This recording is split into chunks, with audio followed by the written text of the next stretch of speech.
એમના ભાઈ રામજી રબારીએ દીકરીને જોતી હોય તો અમારા સમાજમાં રિવાજ છે કે છૂટું કરવાના 25 લાખ રૂપિયા તમારે આપવા પડશે. આ શબ્દના લીધે એમની માતાએ ના પાડી કે ભાઈ અમારી પાસે એવી કોઈ વ્યવસ્થા નથી.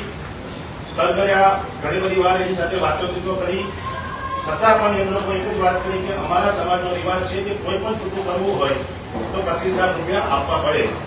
માતા પિતાએ આજીજી કરતા એ લોકોએ ઘરની બહાર કાઢી મૂક્યા અને 4 વાગે ત્યાંથી રિટર્ન આવતા એ લોકોએ એવું કીધું કે હવે તમે તમારી દીકરીને તમે ભોજી દેજો. જો તમે પૈસા નહીં આપો તો તમારી દીકરીના અંશો પણ તમને મળશે નહીં.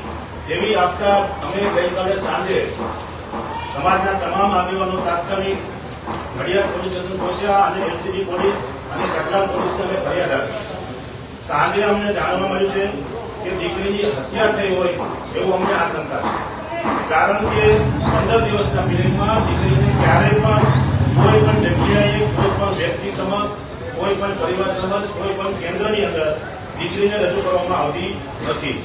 જેથી કરીને એ લોકો ગમે દિવસનો વારંવાર સમય માંગી રહ્યા છે.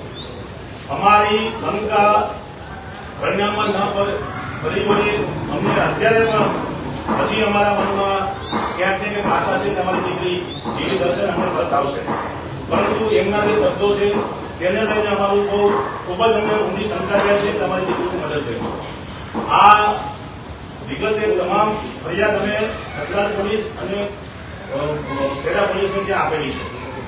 પરંતુ એમાં ખેડા પોલીસની અંદર નોકરી કરતા હોય એવા દીકરીને બગાડનાર સમાજના લોકોમાંથી 3 પોલીસ અધિકારીઓ પણ સંડોવાયેલા છે. સાથે સાથે સમાજના જે આગેવાનો કહેવાય છે એમાંથી કચ્છાઈ ગામના 3 લોકો અને જે દીકરીને બગાડનાર સાથે સાક્ષીઓ જે છે એ તમામની સામે કાર્યવાહી કરવામાં આવે.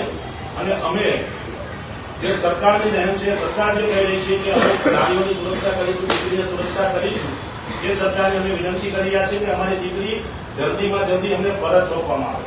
લગ્નના બહાને, છેતરપિંડીના બહાને દીકરીને કોર્ટમાં રજૂ કરી અને ફરીથી દબાણ હેઠે રજૂ કરવામાં ન આવે એવી અમારી વિનંતી છે. દીકરી અમને પરત આપવામાં આવે. દીકરી સાથે બહુ મોટી છેતરપિંડી થઈ છે અને જે સ્થિતિમાં હોય તે અમને આજે સરકાર અને પોલીસ આ બાબતમાં મદદ કરે છે અને મદદ કરીને અમને તાત્કાલિક અમારી દીકરી પરત આપે એવી અમે આજે આ રજૂઆત કરી રહ્યા છીએ અને આપના થ્રુ મીડિયા માધ્યમથી વાત કરી રહ્યા છીએ. આપના પોતાના પ્લેટફોર્મ લલકારને લાઈક કરો, ફોલો કરો, સબસ્ક્રાઇબ કરો અને શેર કરો.